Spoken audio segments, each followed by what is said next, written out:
Greece has told the International Monetary Fund it will delay Friday's 300m, 216m debt repayment and bundle all four of its June payments together. The Athens government will have until June 30th to pay the 1.5 billion total, which is also the day on which its bailout deal with the EU and IMF runs out.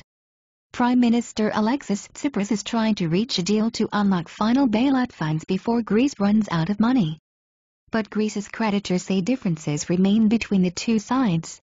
IMF spokesman Gerry Rice said that under a precedent dating back to the late 1970s, governments could ask to bundle together multiple principal payments falling due in a calendar month.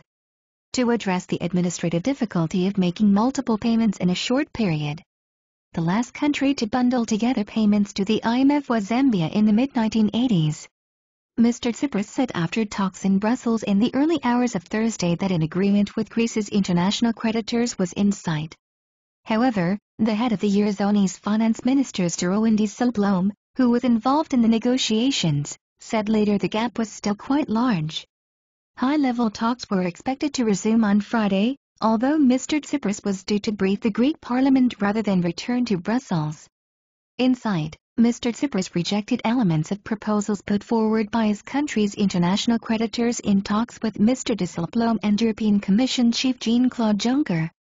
He said the sides were now very close to an agreement on the key sticking point of primary surpluses, the amount by which tax revenues exceed public spending. But he said there were points that no one would consider as a base for discussion, citing cuts to pensions and a raise in sales tax for electricity. Mr. Dijsselbloem said the talks had been successful in narrowing down the remaining issues, although key differences still remained. He expected Greece to look at her proposals more carefully, probably come up with some alternative proposals that they want, Reuters quoted him as saying. Grey line, Greece debt talks, main sticking points, international creditors want pension cuts, slimmer civil service, VAT reform, fewer tax rebates and more private sector investment, reports say. Mr. Tsipras rules out increased VAT on energy and reduced supplementary payments for poorer pensioners. Athens wants lower primary budget surplus targets, but both sides appear close to agreement. According to reports, creditors want a budget surplus of 1% of GDP this year and 2% next, while Greece has proposed 0.8% for 2015 and 1.5% for 2016.